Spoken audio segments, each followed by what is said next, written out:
Baik, perkenalkan nama saya Bernadette Dayang Cantika, NIM 20104171154, kelas A2, mata kuliah Manajemen Pemasaran.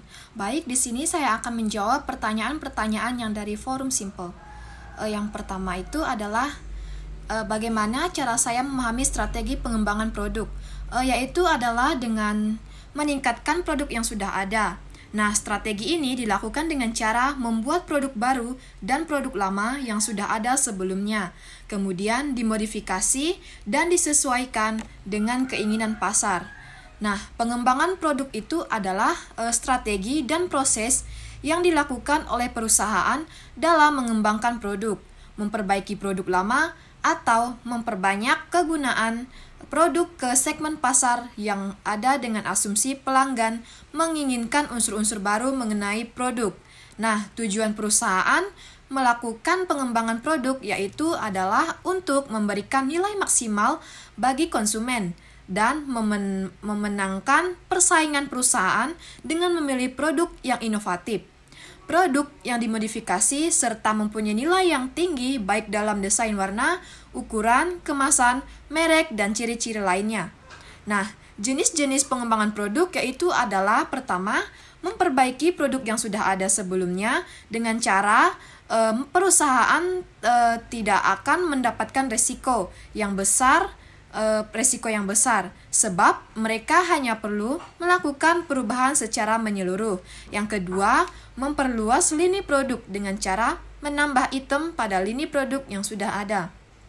Yang ketiga, menambah produk yang sudah ada. Nah, dalam hal ini, perusahaan perlu menambah serta memberikan variasi pada produk yang sudah ada sebelumnya. Nah, yang keempat, meniru atau memodifikasi strategi kompetitor. Nah, cara ini bisa dilakukan dengan meniru strategi dari kompetitor yang dianggap akan menguntungkan. Misalnya itu seperti penetapan harga. Yang kelima, menambah lini produk biasanya.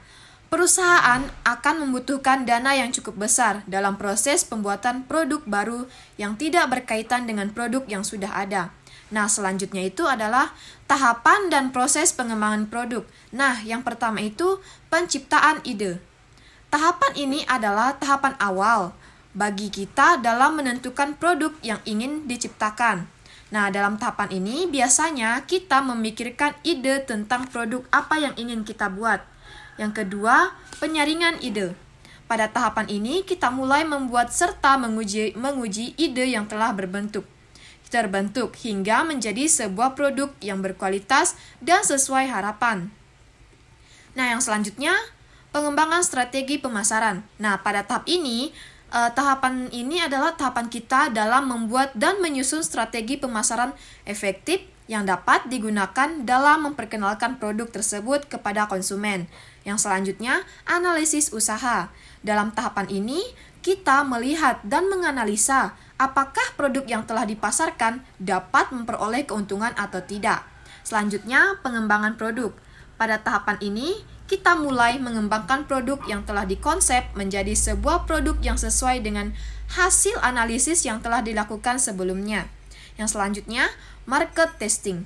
Tahap ini tahapan dalam mempelajari performance terhadap produk yang dipasarkan. Yang selanjutnya, komersialisasi. Nah, tahapan ini merupakan tahapan terakhir dalam penciptaan dan pengembangan produk.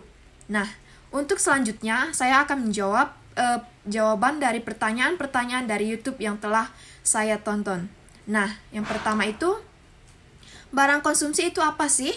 Barang konsumsi adalah produk yang dibeli untuk dikonsumsi oleh konsumen pada umumnya atau disebut juga sebagai barang akhir. Nah, barang konsumsi adalah hasil akhir dari produksi dan manufaktur apa yang akan dilihat oleh konsumen saat ditampilkan di rak toko.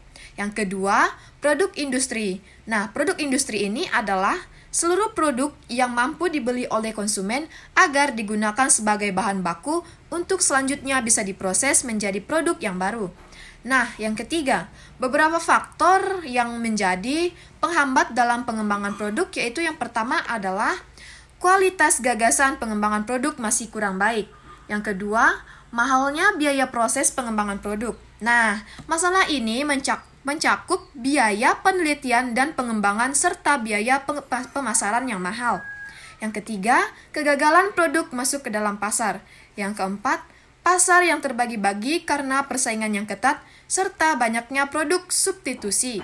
Yang kelima, kemampuan perusahaan lain untuk meniru produk yang sukses. Yang keenam, keterbatasan modal. Yang ketujuh, terdapat batasan yang dikeluarkan oleh pemerintah. Misalnya, suatu produk harus memenuhi kriteria seperti keamanan konsumen dan keseimbangan lingkungan. Baik, sekian pertanyaan-pertanyaan yang sudah saya jawab dari forum Simple. Saya ucapkan terima kasih.